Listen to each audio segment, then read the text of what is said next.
All righty. Well, we are at the top of the hour. Maybe folks will join a little bit late, but I'm going to start us off with a prayer. So, placing my hands in my heart, taking that deep breath of love and gratitude.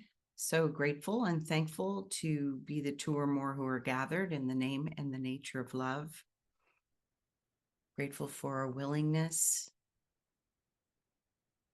to come together for the purpose of remembering our true identity, which is unconditional love, pure innocence, perfect wholeness, wisdom, clarity, abundance, prosperity, be all good. We are grateful for our mighty companions, our earthly and heavenly helpers. We ask that they join us now, surrounding and supporting and blessing us, blessing all who are here, all who may listen later. We are grateful for our willingness to be great receivers of the all good. We claim it into our open hearts and open minds right here and right now. And we are grateful to be able to share the benefits of all that we receive and all that we are with Mother Earth and all her beings. In grace and gratitude, we let it be, and so it is. Amen.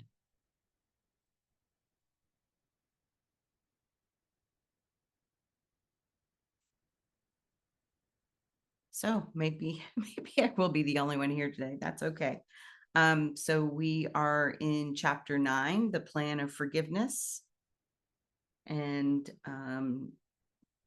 this week's reading was section 5, the Unhealed Healer. And I will start with paragraph 1. The ego's plan for forgiveness is far more widely used than God's. This is because it is undertaken by unhealed healers and is therefore of the ego. Let us consider the unhealed healer more carefully now. By definition, he is trying to give what he has not received. If he is a theologian, he may start from the premise, I am a miserable sinner and so are you.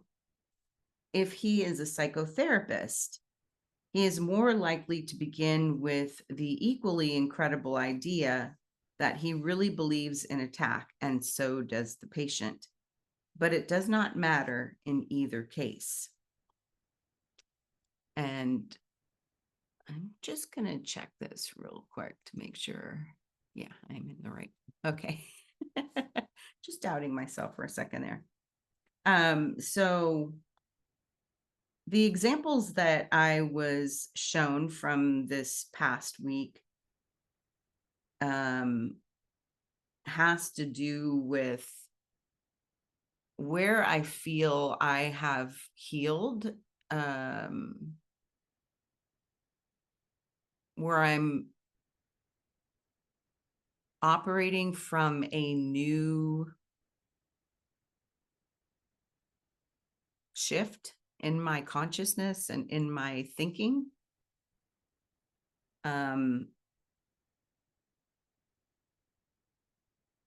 As most of you know, my husband passed away in June.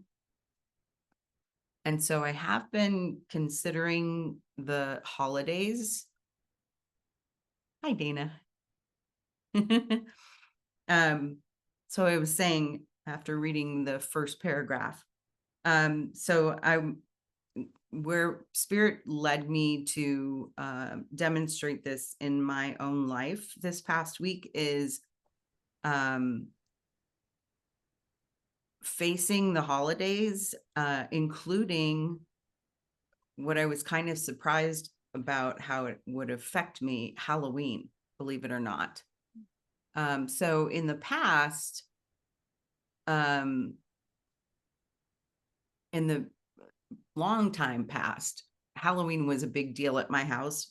We would have my son and bunches of his friends here, and I would paint their faces, whatever ghoulish thing they wanted to be, if they wanted me to. And my husband and one of the other neighbors would take the kids trick-or-treating with a backpack full of beer.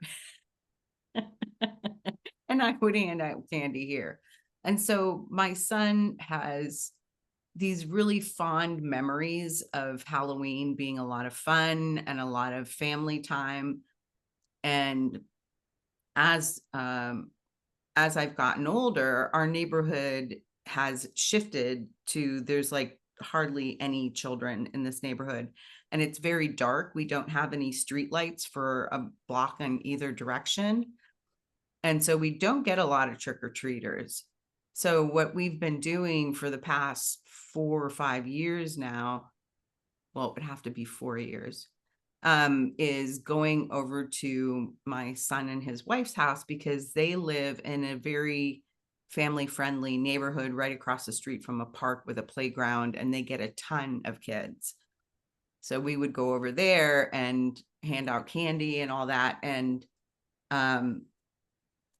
everybody would dress up.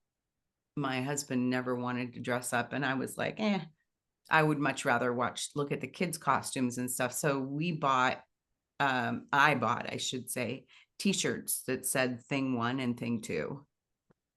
And so just the idea of going to my son's this year without thing 2 is kind of rough. And when my family was here on Sunday, they were talking about how my sister and Sam were going to be there, which they usually are, and Trey's best friend and his wife and their 2 kids were going to come, which they normally do, because they take their little kids trick-or-treating in the neighborhood there. But also a bunch of other people were going to be joining this year, and I don't think I'm going to go. I don't want to hurt my son's feelings. I want them to be able to have a good time with all those people there. And at the same time, I want to honor my own grieving process that is going to have a really hard time being there without thing 2. So that feels like a healing to me, that not only am I willing to honor myself in the way that I'm feeling, but I have no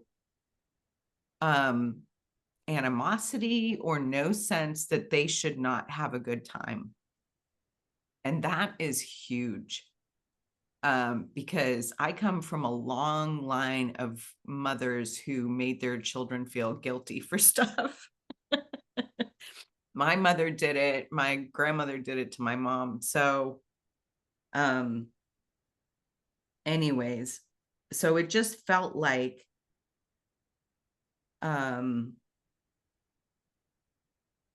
the ego's plan for forgiveness was not operating in this moment. And so I'm so grateful for that.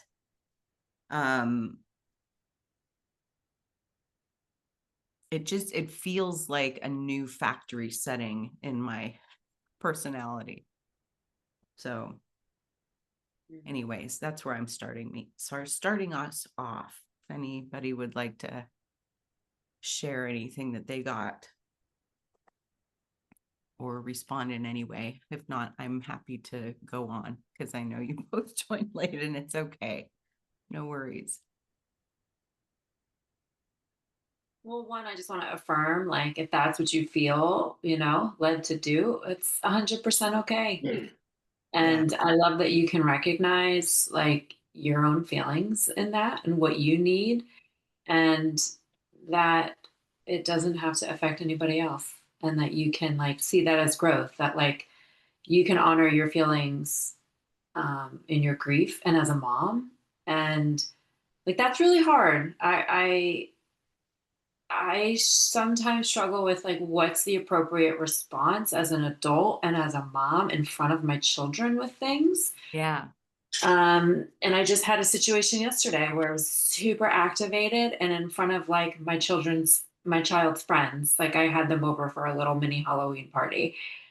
And something happened and it activated all kinds of stuff in me, and it's like in real time. And so I was like, okay, so before I get into my set, like I want to honor that you can recognize that's you honoring your feelings and your grief, and that's 100% okay to say like I'm not going to go. I can't go to this. I don't want to go to this. But I want you all to have fun, and Yeah. that is healing generational patterns in your family, because that response is not one that's been modeled for you, and that's a new.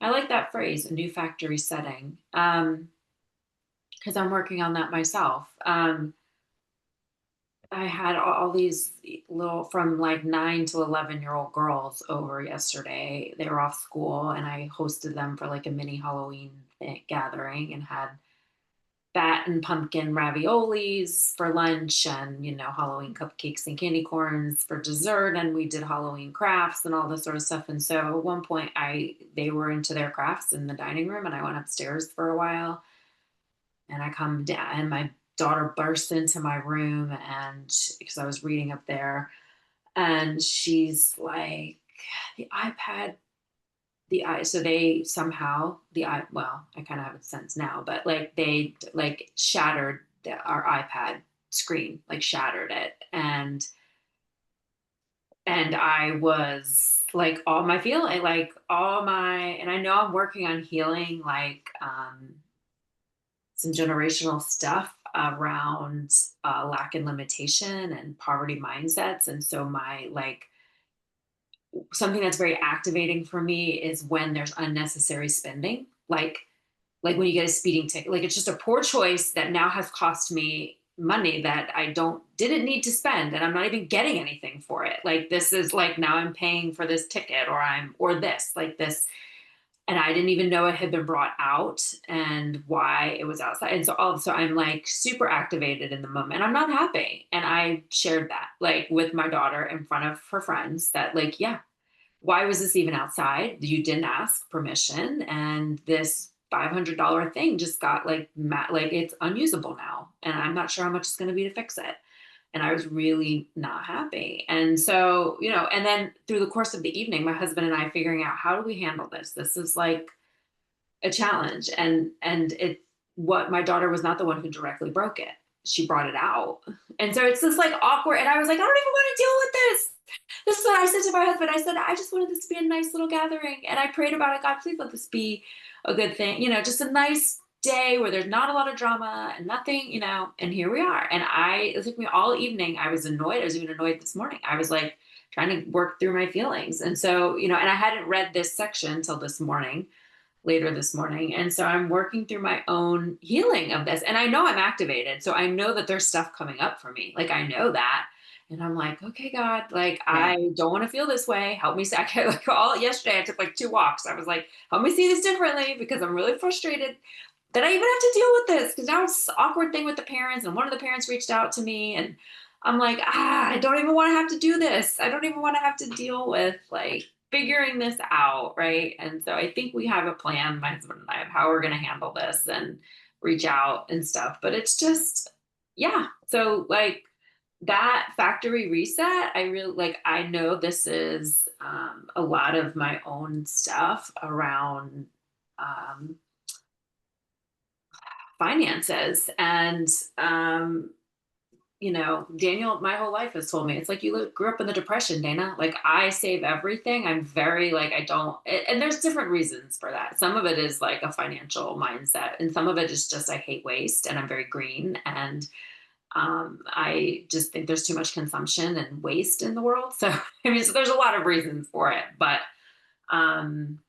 so I am working on my own factory reset and trying to figure out how to forgive myself for my, like, and in that moment, I'm like, I'm super activated and annoyed right now. And there's like 4 other little girls' eyes right on me. Like, what's going to happen? And I just, was like, well, just keep playing. We'll deal with it. It's like, I took it. I was like, we'll deal with this later. And no, I'm not happy, Matt. Why was it even outside? And, you know, um, being a parent's hard. Like, and like, how do you own your feelings? And I'm very honest with my kids about my feelings. And my kids are one thing, but when you have like neighborhood kids standing there, like, because they all know like this thing is broken beyond repair, I Yeah. mean, beyond use until it's repaired. And like the glass is about to shatter out of the whole thing. And so anyway, I am working through, yeah, like I find that the first lines of these chapters are super powerful. Like the ego's Mhm. plan for forgiveness is far more widely used than God's. And I was reading Jennifer's blog today too about how we heal through healing others, and just and that idea of like when we open that can with God of healing, like when we say like we're open. And I've been kind of focusing on this a little bit of this area of my life of healing this. And so what do we get? We get opportunities to heal it. And so I was yeah, so I like it's I can recognize it in my mind, but that like nervous system feeling of when you feel activated and annoyed. Yeah. And I was just beyond annoyed yesterday, like frustrated and annoyed that this even happened, that I have to deal with it financially with the parents and the whole thing. I was like, I just wanted a nice little day. Like, why? Now this is like a whole thing I have to deal with that I don't really want to. My daughter was wildly upset. And so, yeah, healing is hard and can be messy. Like, and I think I got some answers this morning, but sitting in that and trying to go like today, like yesterday and today, I was like, I'm trying to go to my guide, the guide I know that knows how, like what this chapter is speaking about, going to the right guide for how do I handle this. And part of my unsettledness was, I don't know what I'm supposed to do here. And so I didn't. And I had an issue 5 years ago where I was very reactive to a situation with my son and a neighborhood friend. And I reacted in the moment. And it was bad. And I did all that I could to, and it wasn't like I did anything egregious, but the other mom just like kind of, we were friends for years anyway. So I was like determined not to repeat that. Yeah. And so that's why I didn't respond in the moment really. And I was like, we'll deal with this later. And so it's that iterative nature of these things that God wants to heal in us, and how do we choose differently.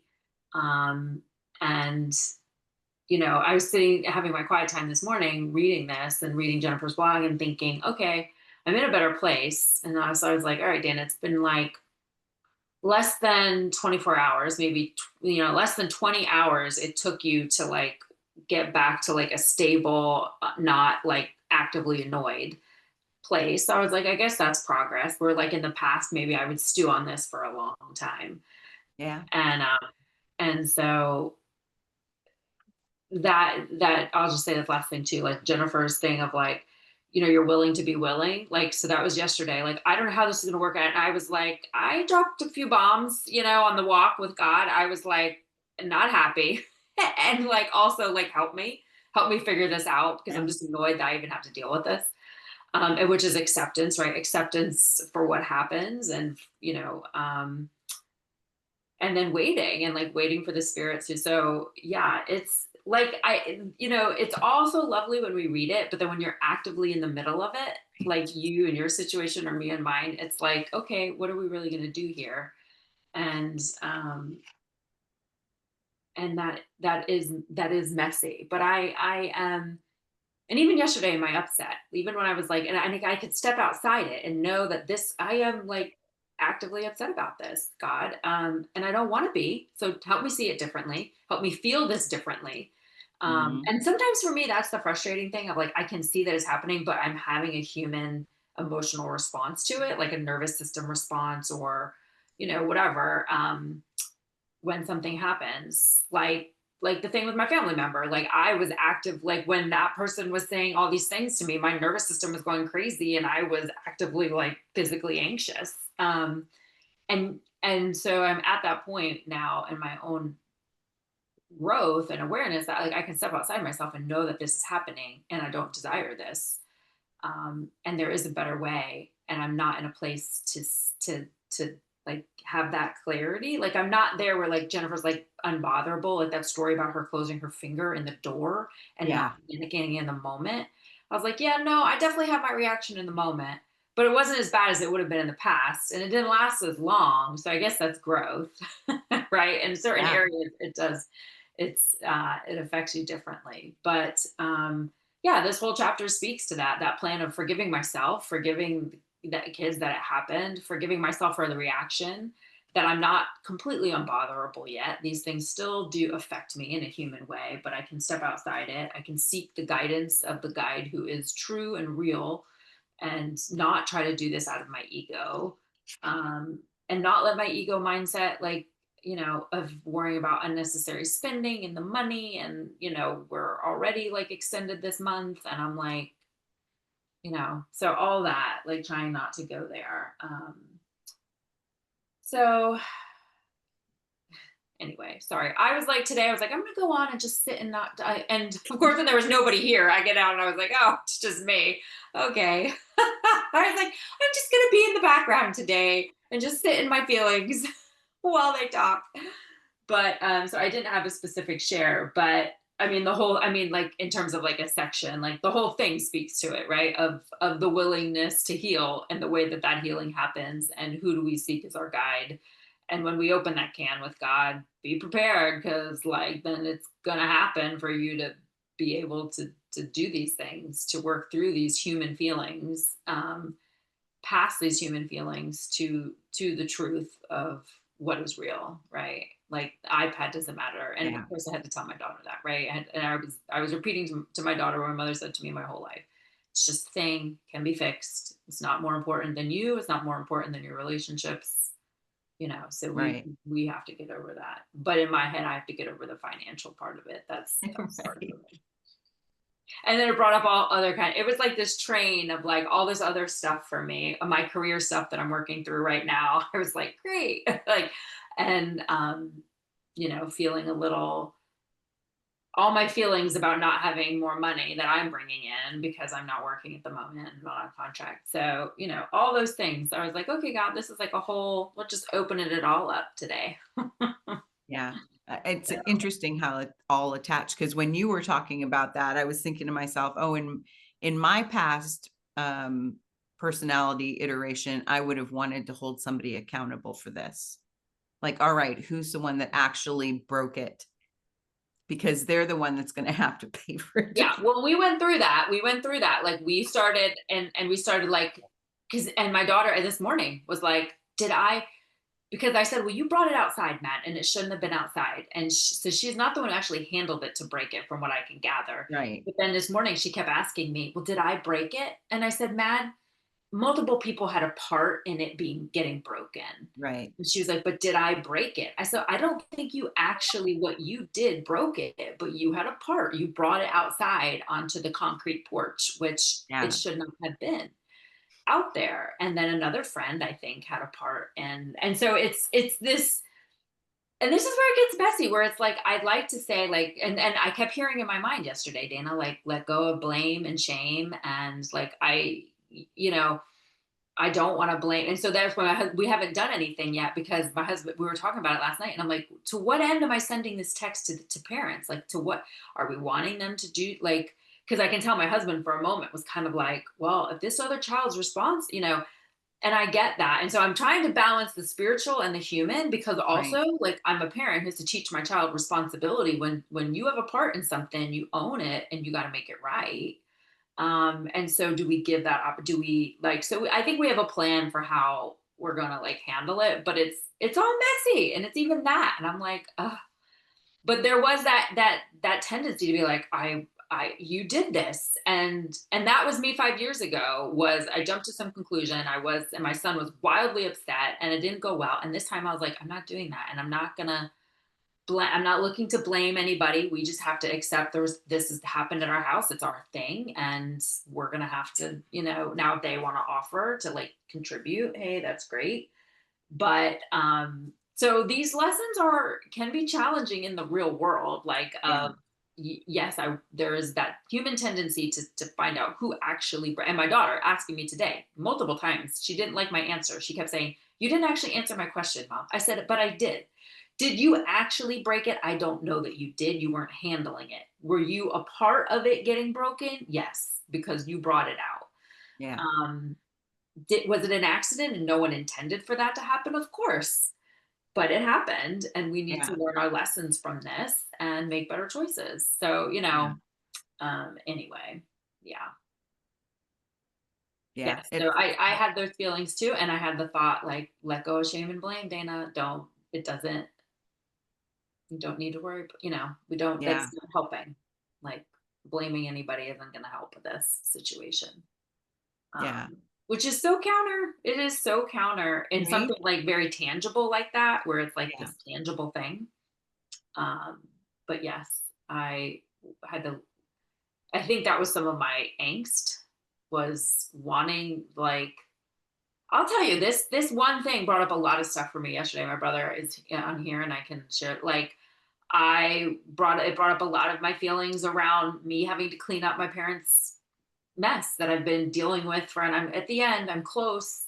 This storage unit has been hanging over my head for 2.5 years. And before that, cleaning out their house. And so this sense of like other people's stuff, I end up having to eat and do the work of, because other people wouldn't take responsibility for their own things and what that needed to be done, and now it falls to me to do it. So it brought up a lot of stuff for me in the last 24 hours.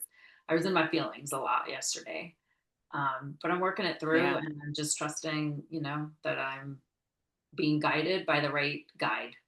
That's what I just keep putting out there to God, like, and then how it happens or when the shift happens for me emotionally, like, it will, and it has started.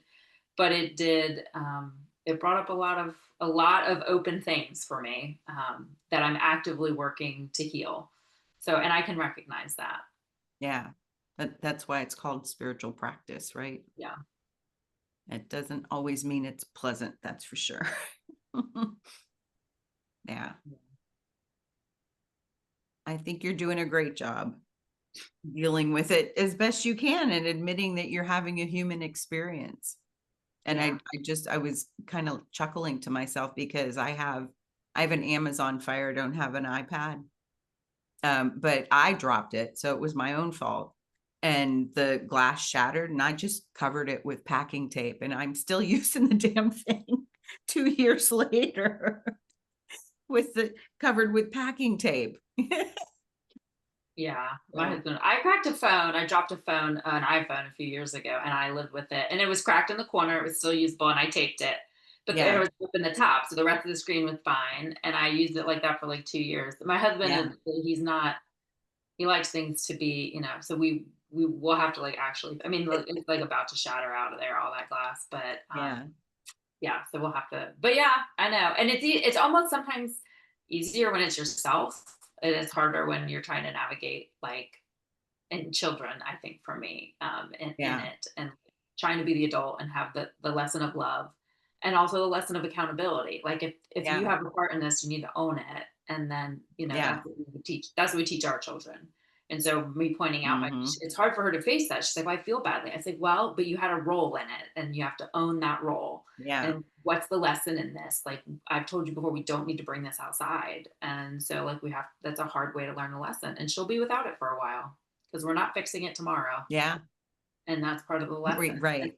And that's my role as a parent, is to teach you that lesson, and to also help you see the perspective that it is just a thing. But just like with anything, we have to take that responsibility for our role in it, and and Yeah, live with the consequences. That's yeah. And forgive Luckily ourselves for her, for her it. prefrontal cortex is not fully developed yet, so she will learn.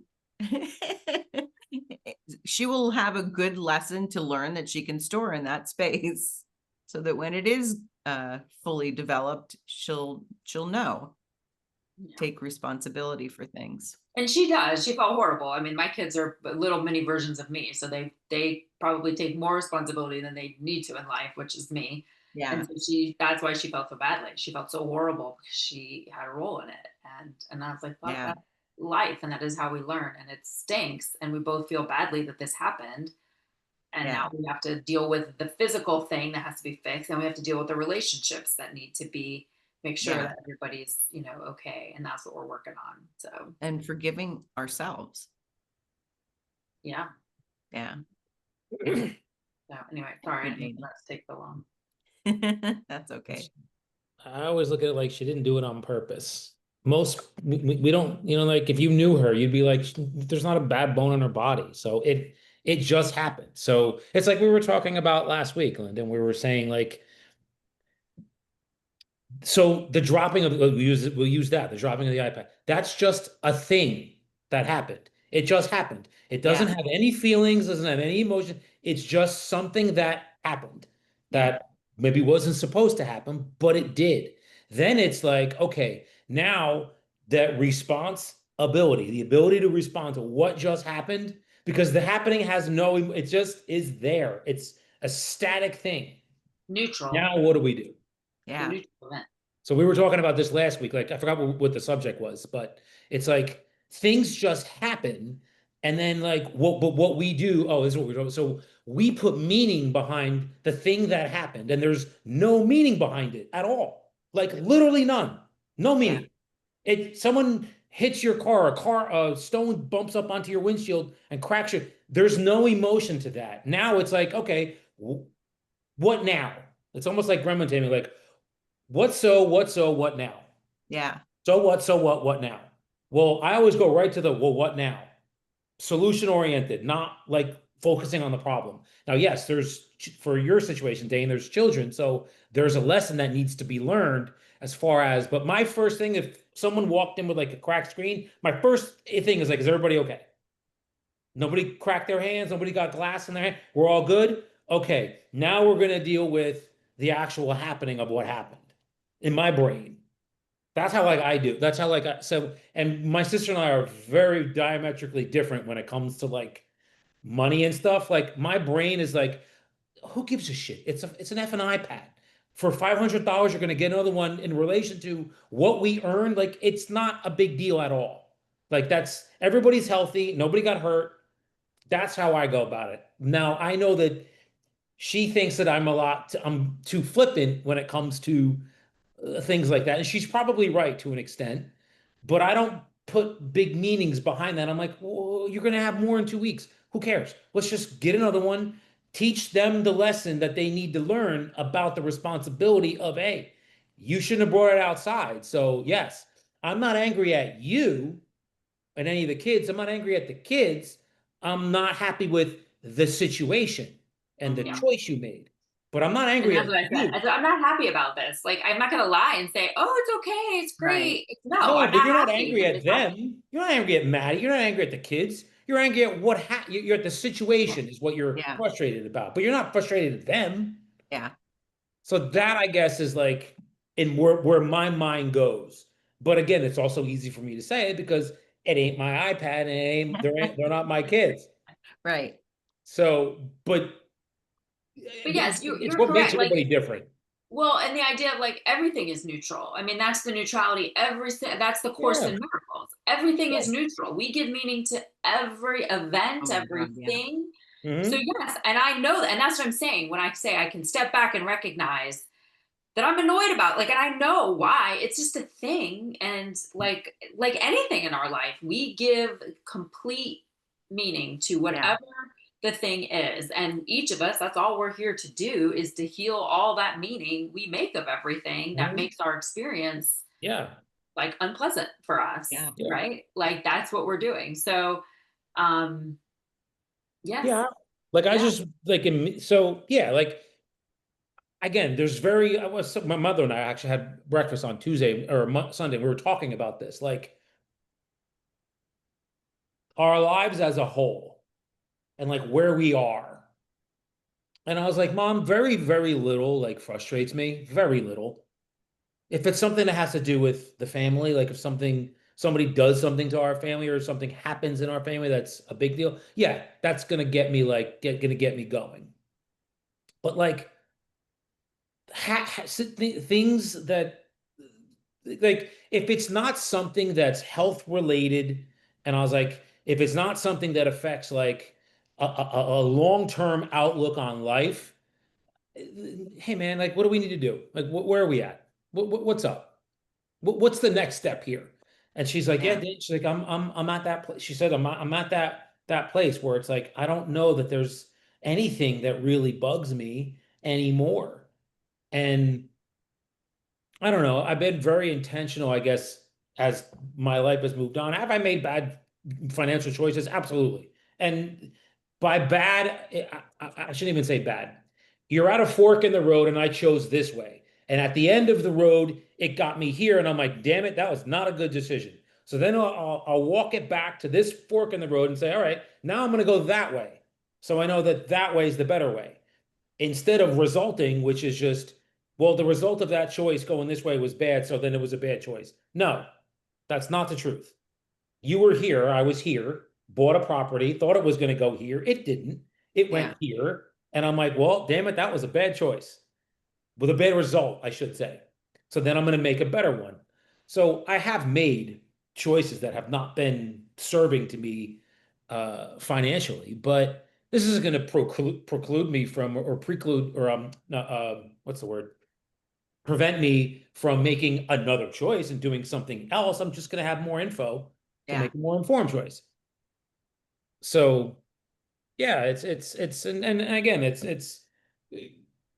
I always look at the intention. Like, who's the person that this thing happened? Who am I dealing with? Is it my sister? Is it my mom? All right, well, I know your intentions are always good, so I'm not going to get that upset at you.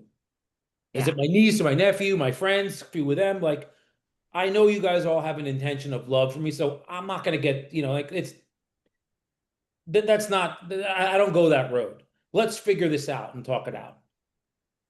So again, it's like, I don't know.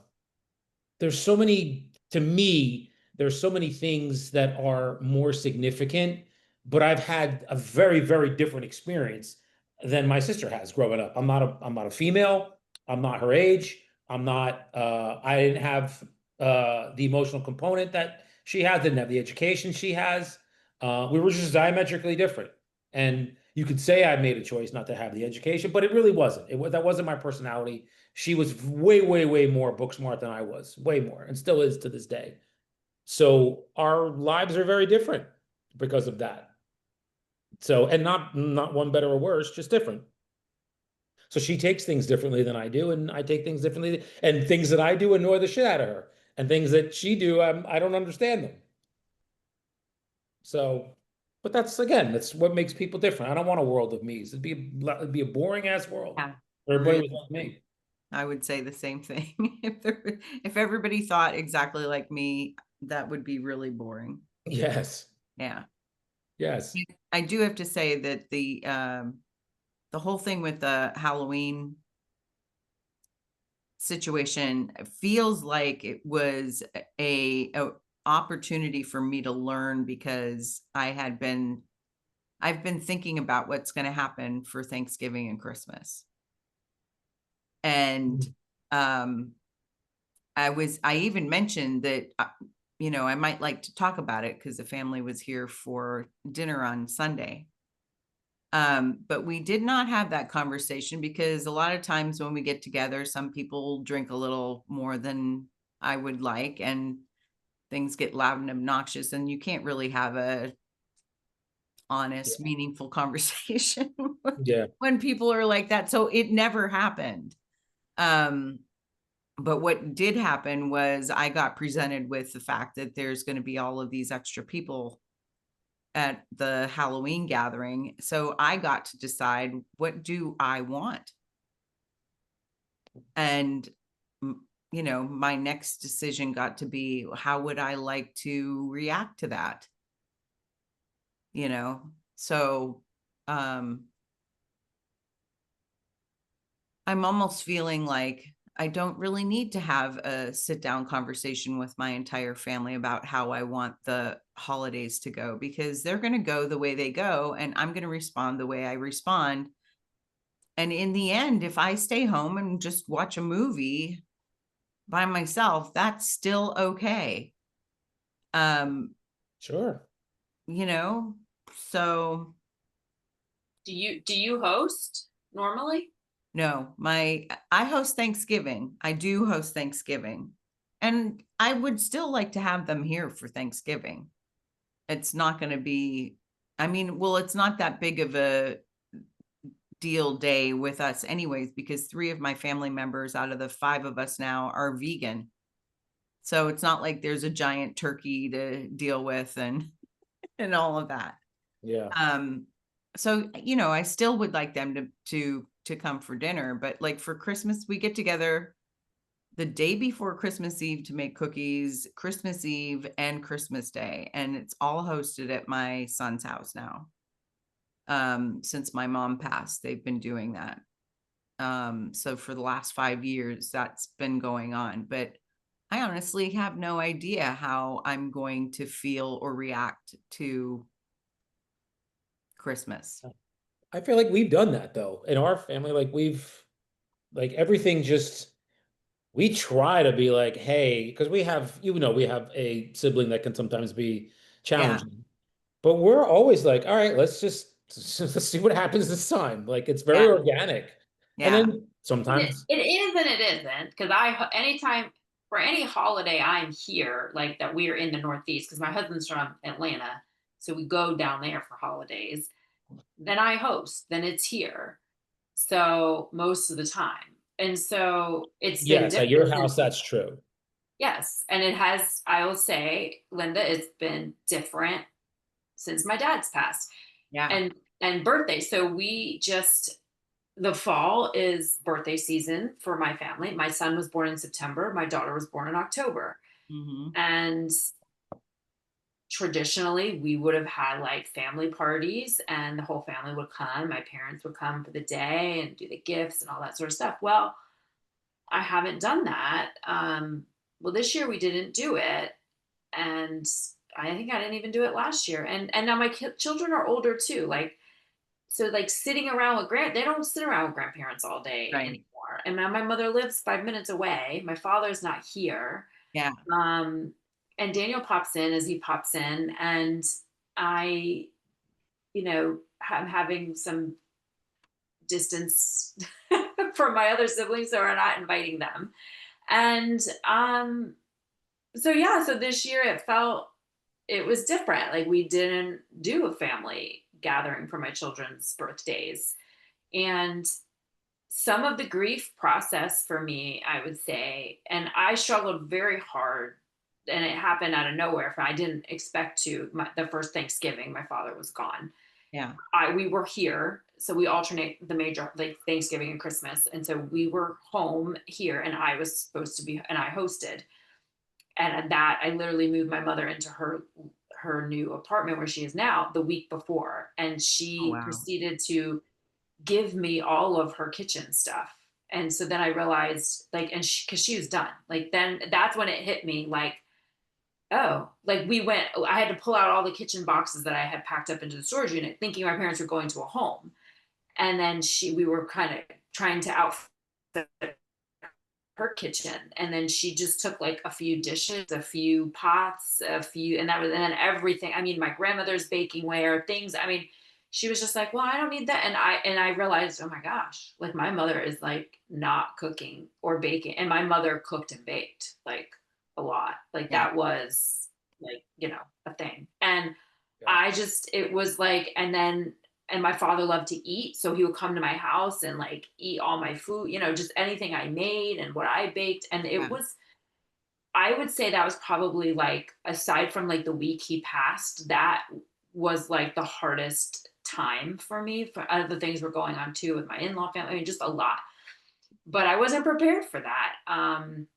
And so I guess I would say to you, until it's upon you, you honestly don't know how you're going to respond. Like that was within days. And then on the actual Thanksgiving, it was really hard for me. It felt very hollow because my father loved to eat. So he would if I'd spend days shopping and cooking, and then he'd come and just enjoy all of it. And he wasn't there to enjoy it. And it was really hard for me.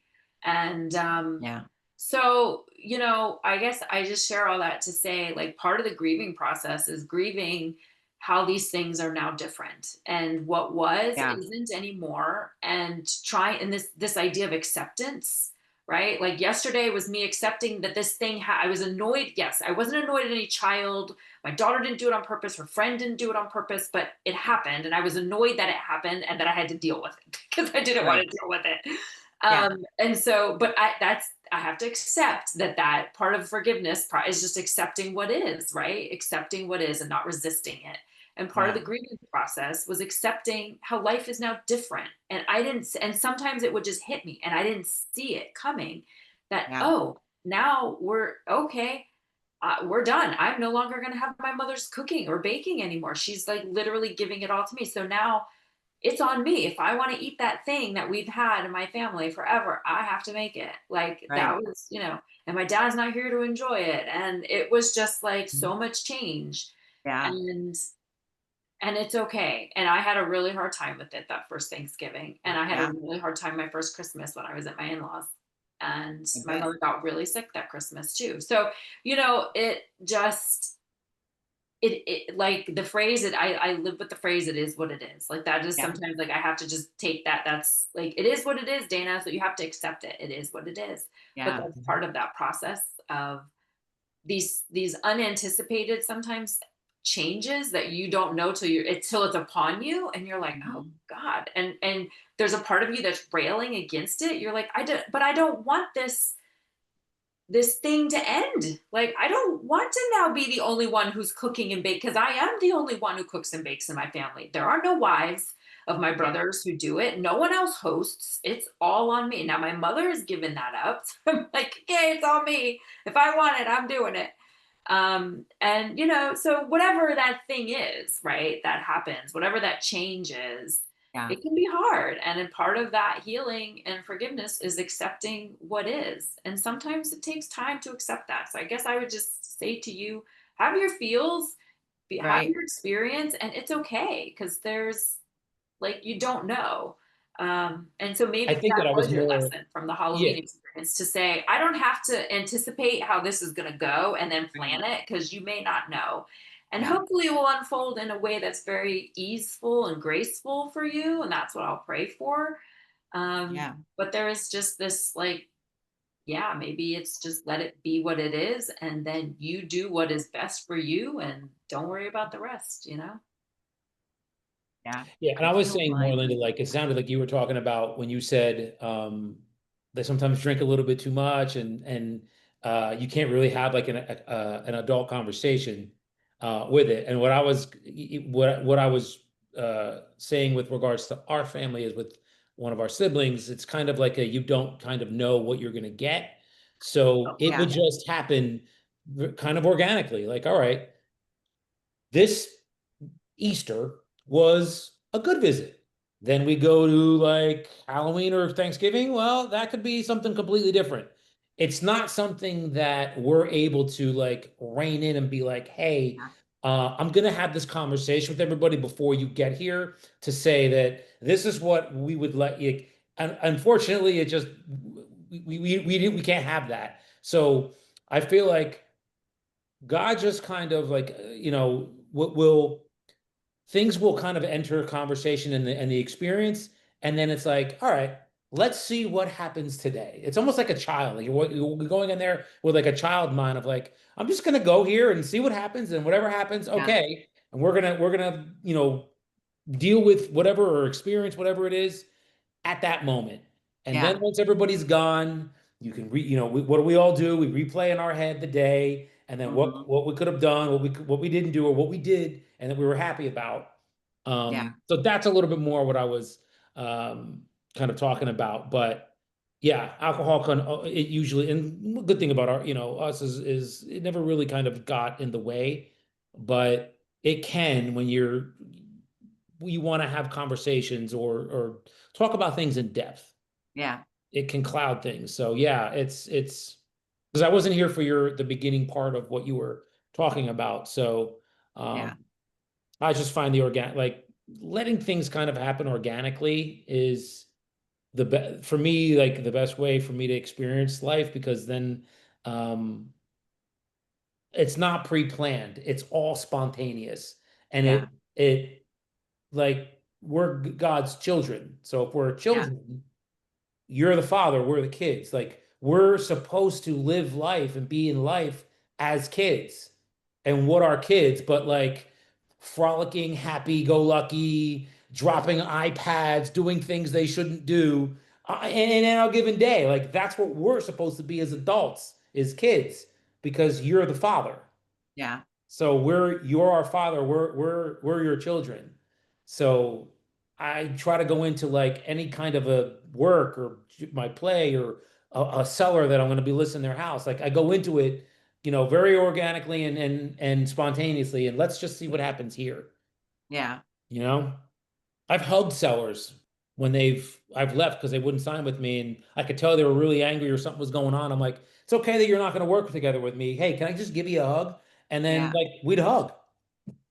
So it's crazy. I have a psychiatrist today that he's got a property in a town near me. He wants to have coffee and talk to me because he said, I think you're really intelligent.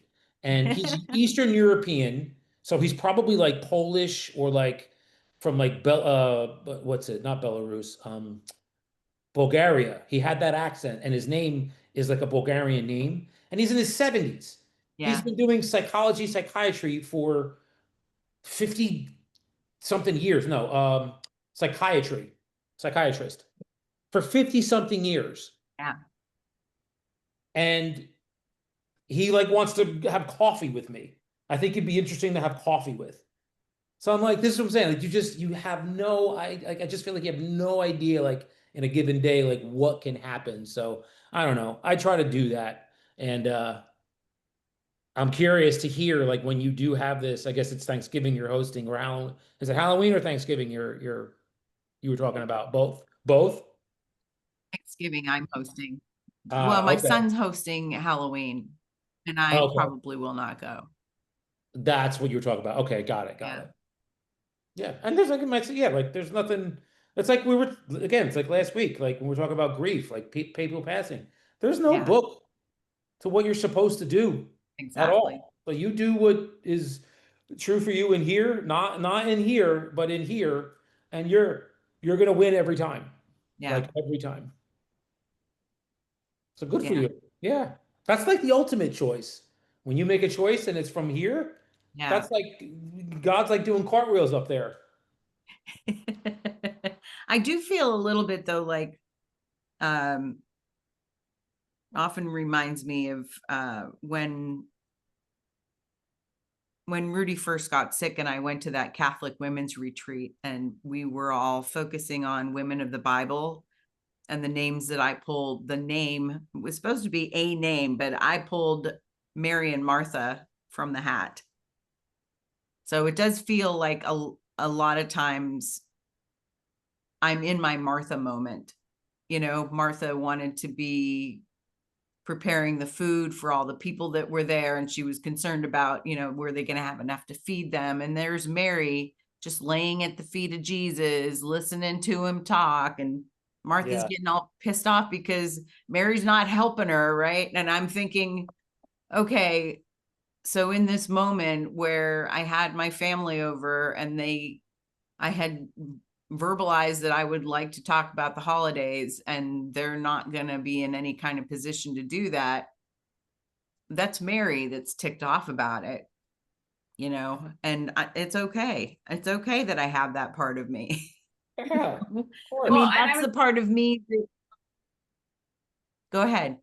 well, I was gonna say, because not everybody is built like my brother that just like take life as it comes. And if you are not that way, and I am not built that way, I have worked hard to be more open to just what happens. And my father's passing out of nowhere helped me with that. My friends passing, these things have helped me get to that place. But not everybody does that so easily. Yeah. And that's why some of these lessons in the course about the healed mind does not plan, because we want to plan, we want to control that. Right. And so I will affirm to you, Linda, like it's a natural reaction to want to have some plan in place for Right. this thing, because your life feels, when someone passes unexpectedly like that, it feels like God, there's no control. Like you feel utterly helpless to this Yeah. thing that has Vulnerable. happened. Your Yeah. husband was sick, and there wasn't anything you could actually do, Right. right? Like to heal his body, you could help Yeah. him, right? But you're helpless in that moment. And when you're watching them die and there's nothing you can do, there is this deep sense of helplessness. Yeah. And so it is completely normal and natural to want to grasp to the things that you can control.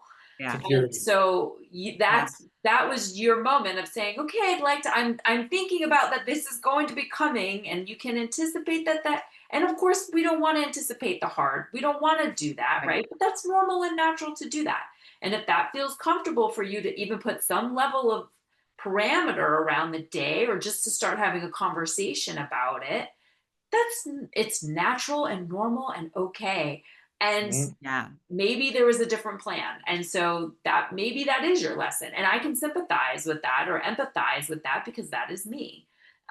Wanting to kind of like, okay, I don't, like, to my brother's point, I didn't understand what he was saying at first when he said we kind of each holiday we kind of see. And I'm like, in relation to the X factor in our family, yes, it is that. You never know what you're going to get. Like, you never know what kind of day it's going to be and what's going to erupt or not. So there is that. But in terms of like what's within my control, when I host, you know, the meal you're getting, you know what the flow of the day is. I tell you what the menu is there, and you know, all those things are set. But so, and that's the beauty of this life, right? Each of us are so different. So our lives and our experiences and our lessons in this life are so different. Yeah. My lessons are wildly different than my brother's, because we're wildly different people in the way that we approach life. He doesn't need lessons on letting go of control and, you know, being more comfortable with the unknown. He doesn't need that. I need that. And so God teaches me those lessons, because that's what I need. And there are lessons he learns that they're not even a thing for me, because that's not part of my plan. That's not part of my challenge or whatever, what I'm here to learn. Yeah. So I just, you know, I want to affirm that I hear that was what was going on for you. Yeah. And also you're recognizing maybe that actually wasn't in the plan to have that conversation. And so now you're pivoting a bit and seeing the lesson for you in just allowing it to unfold. Yeah. And allow it to, and then partner with spirit to enter those holidays partnered with spirit, and like, you know, doing what I was doing on my walk yesterday. I can recognize this, God. I'm still in my feelings. I'm still like upset. And so I know I'm still activated right now, but I can recognize this is a lesson. I can recognize this is my healing. Yeah. But I'm not there right now. So, you know, but I'm calling on you. I'm willing to, you know, have a partner in this mess that I'm annoyed that I'm in. It wasn't even my doing, but here I am. You know, so I don't know. I just want to affirm what I hear you saying, and that's wonderful. And whatever way you decide to go, that you feel led, whether you feel like you want to give it another go to try to have a conversation, or you're just going to partner with spirit and let it be what it is and do what you feel led to do. There's no right or wrong. It's either one is fine. Yeah, I think I'm just going to wait and see what happens after Halloween. Yeah. You know, because I mean, I do believe a healed mind does not plan. And at the same time, there's the Martha part of my personality that's like, well, if a healed mind doesn't plan, then how would you get Thanksgiving dinner on the table? How the heck are things going to get done? Yeah. Yes, I'm with you, Linda, because I'm the Martha. I'm totally Martha. I so understand this whole line of thinking. It's not a part of me, but I can take a step back and be like, yep, I see exactly what they're talking about. It's funny. Totally. If we had more time, I could tell you some very funny stories about how my Martha bumped up against my brother's easygoing, like nothing matters, while I was trying to do my father's memorial service. And it probably ended up being something where like my idea or my thoughts were not the greatest thing ever. Like I could probably see that. And well, it's like this, like, oh, that's no big deal. That'll take 10 minutes. And I'm like, it doesn't actually take 10 minutes. And I put a lot of thought and planning into this thing because I'm a Martha. This is what I'm saying. So it's like you can always be like on one side or the other side, both ways. Whether and to an extreme of one and an extreme of another. Yeah. So it's coming together. So it sounds like you're doing a good in between, Linda. Yeah, absolutely. So your plan right now is to wait and see what happens after the holiday. My plan right now is to not have a plan. That's it. I was just gonna say, I think her plan is like there's no plan. But yeah, which is so awesome. I love hearing it. It's perfect. Like music to my ears. Just quickly going back to what we read anyway. when he was talking about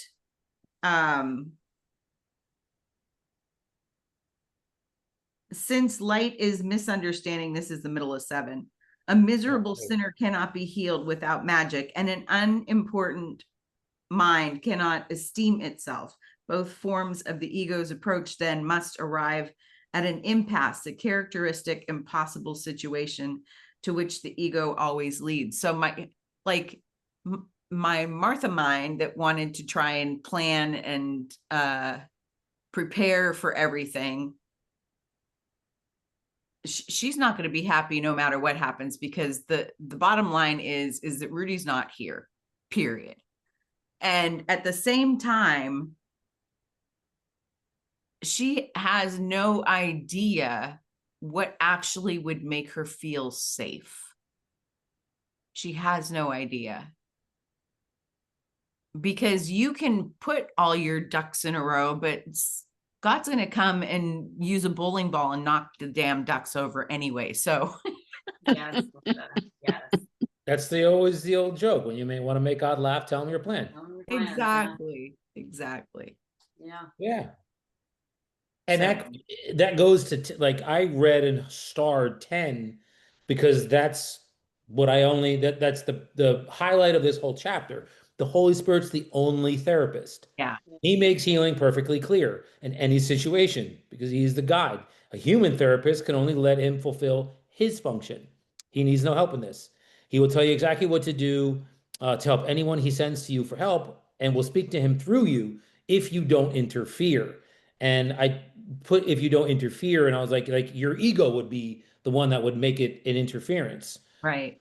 Because remember, it says, remember, I underlined in 11, the unconditional statement, only the good can work. Nothing Yeah. else works at all. Like that's like an unconditional statement. Yeah. Not the good is what works. It's only the good can work. Yeah. I was a little confused by the last line. I mean, I've heard that line before from the Bible, where he says, by the fruits ye shall know them, and they shall know themselves. So I'm just going to read the thing at the bottom too. Ye shall know them by their fruits, by adding on the phrase it does at the end, and they shall know themselves. The Course has made this an encapsulation of the process it explains a few paragraphs before. In this process, the therapist extends to others the light in his mind, which leads to them seeing this light and acknowledging it to him, which finally causes the therapist to know that it is there. And by the patient's acknowledgement, the therapist knows it is there. So the therapist extending the light in him first causes his patients to know him. By their fruits ye shall know them, and then causes him to know himself, and they shall know themselves. So my marching orders, I guess I would say, is because the Martha in me is like having this conversation about, do I tell them now that I'm not going to show up for Halloween, or do I wait until, like the day before or the day of? And who knows, I might feel completely different at that time. But my Martha in me is going, well, if you tell them, then they might feel guilty, and then they might try and change their plans. And I'm like, no, my marching orders actually are to hold that everybody remains in peace and knows that the intentions are that everybody feels loved and accepted exactly as and where they are. And as long as I can do that, then when and if I tell them that I'm not going to the Halloween gathering, it will be no big deal. Agreed. So that's my prayer, is that I can hold that for them so that they don't feel any anxiety that I'm feeling about. I don't want them to feel guilty because I don't show up. And I feel know like past me would have gone just so that they wouldn't feel guilty. Yeah. I feel like you'll know what to say to them, when to say it to them, Yeah. when when God's like, yeah, like my dad always said, when you don't know, if you don't have like clarity, then don't do anything. If Yeah. you're unsure, don't do anything. Yeah. So like if you're unsure, I don't know if that's what you're feeling inside. Like, do I tell him now? Do I tell him closer to Right. Halloween? If there's uncertainty, I wouldn't do anything. Yeah. That's That's what what I I'm always taught. Yeah. So right. it's like you'll get, and I always pray about it, and then thankfully the messages that I get when I do pray to God, they come pretty quick. Yeah. Like it's very, very, very like clear as day what Yeah. you're saying to me. So, and I feel like you're probably the same, because you're very spiritually in tune. So you'd know when God will be like, yeah, okay, this is a good time. You can tell him. Right.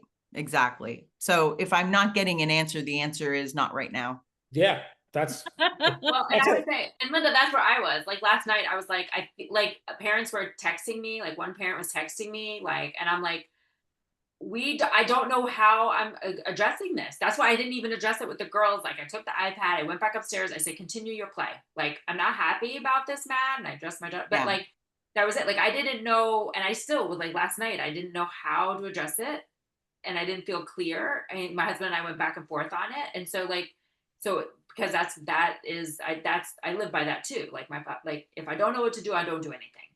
Yeah. And if I'm not clear and I don't feel like I'm at peace in my heart and I'm still having an activated feeling about it, then this is not the time for me to say Yeah. anything or to do Yeah. anything. There's still So, emotion attached to it. yeah, I would Exactly. do in it. And so I would echo the same thing. Because you won't regret what you don't say. Like, Exactly. you know, when and I've done that where I've been in the feelings and then I said the thing and then later I'm like, I wish I didn't even, because I was still in my feelings about it. So Right. when you know, Exactly. and I didn't know, and that was part of my frustration yesterday. It was like, now I have to figure this out and I don't even want to figure this out. And that's why I kept praying to God, like, God, help me figure this out. Cause I don't know how I should respond to this. This is like a sticky situation with children. And Yeah. I don't, so I would just echo the same thing. If you're not feeling like really sure, then just sit on it. And also, Linda, I want to say, and I Exactly. know you know this, but sometimes it helps to hear someone else say it. You're not responsible for how anybody else responds to your decision about what Huh. you do and don't do. Right. That is a novel concept in this day and time. You Yeah. are not responsible. You do Yeah. you. However, whatever somebody else feels about what you just did is 100% on them, Yeah. not you. And that's Especially if exactly what I grew up with is I grew up thinking I was responsible for everybody else's, how everybody else felt, because this was the child that at 9 years old knew how to make a perfect martini, so that when dad got home, he would have his martini and maybe dinner would go smoothly and there wouldn't be any yelling and screaming and no fighting. And, so that program has been around a long time and that can go bye-bye. That totally can go bye-bye. Sure. New factory setting, please. Mhm. and it's okay to, like, if you decide to tell them or when you tell them, to say, I am okay. So Yeah, you go and have fun. That's your way to kind of help them feel, exactly. to give them that boost to say, I'm okay. Because it is natural as adult children to be Right. concerned for your adult parent who just Yeah. lost a spouse. And Daniel and I can attest to that, right? But I will take my mother at her word that she is a capable person. So if she tells me she's okay and she's fine and she wants us to go on with whatever, then I'm going to take her at her word and Right. say, okay, that you're Yeah. choosing not to come and that you're fine. And then we're going to proceed and not feel any which way about it because you've Right. said, so that can be what you extend to them and Yeah. to let them know, like, I am okay. I'm Yeah. really okay. And this is my preference for how I want to spend this evening. But I want you to have fun and I Yeah. want you to enjoy yourself. That would make me happy. Yeah. Exactly. You can say that. And then whether they believe you or what they take with that, you can't control that. Yeah. I feel badly that we should have paused maybe our friend left. I don't know. No, that was Anna Marie. She's fine. Okay. She pops in and out occasionally. Yeah. So I don't know if that helps or not, but I just wanted to say that thing to remind you, Yeah. because as a mama. I appreciate that. Yeah, because I, I know my son would feel the same way. Like, he knows I'm okay. He has told me that several occasions since Rudy passed. I know you're okay, Mom, but I just want to check on you. But I also know that, out of everybody in my family, I'm the only one that has been doing my own spiritual healing work for the last 15 years. So, there are times where I'm in my immature spiritual, emotional self, where I'm just like, nobody cares about me, nobody's calling me. Like, I'll be the first to admit that I have little pity parties at times, and I'm okay with that. I'm okay with that. They're okay So, to have. right. Yes. Everybody has them, Linda. I've been doing this journey for a long time too, and I had one last week about the same area in my life that I'm tired of going over in my head. And sometimes I say, when I'm not my best self, I have my little pity party, and I get mad at God, and I tell God, you're playing like a massively sick joke on me, God, and I have my moment, and maybe it lasts 12 hours or 5 hours, I don't know. But again, I'm like, that's progress. I don't live there. But I have my hormonal moment, and it was a hormonal moment for me. Yeah. And so then I move on. And so it's it happens. We're still human. The subject is different, but the story is all the same. The story of one is the story of all. Yeah. It is. So everybody's got. You can cross a 1,000 people on the street, and 1,000 people are going to have shit going on in their lives that we don't know about. Exactly. It's just a matter of what. Subject's different, story's all the same. Yeah, that's why the Course says there is no order of difficulty. There is no order of difficulty. And that's something that I'm still wrapping my head around. Yeah, whether you have a hangnail or cancer, there is no order of difficulty. Yeah. Well, whether your we're learning that. Yeah, whether your dog died or your husband died or your child died, there is no order of difficulty. It's hard to wrap your brain around, but it's the truth. All right, I want to let you people go because we've gone way over, but I appreciate you both so much. And I love being appreciated. Oh my gosh, the wisdom that you guys have. Okay, so next week we will continue in chapter 9, the plan of forgiveness, doing section 6, the witness to your reality. And I'm just feeling led to just read the lesson today because it feels a lot like what we've been talking about. My body is a wholly neutral thing. Lesson 294. I am a son of God and can be another thing as well. And can I be another thing as well? Did God create the mortal and the corruptible? What use has God's beloved Son for what must die? And yet a neutral thing does not see death.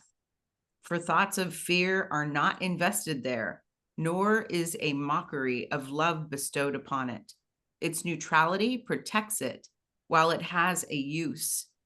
And afterwards, without a purpose, it is laid aside. It is not sick, nor old, nor hurt. It is but functionless, unneeded, and cast off. Let me not see it more than this today, of service for a while and fit to serve, to keep its usefulness while it can serve, and then to be replaced for greater good. My body, Father, cannot be your son, and what is not created cannot be sinful nor sinless, neither good nor bad. Let me then use this dream to help your plan that we awaken from all dreams we made. And I say amen to that. Yes, ma'am. Yeah, thank you. Thank you both. Thank you, Linda. I love you. Have a good week. You have a great week.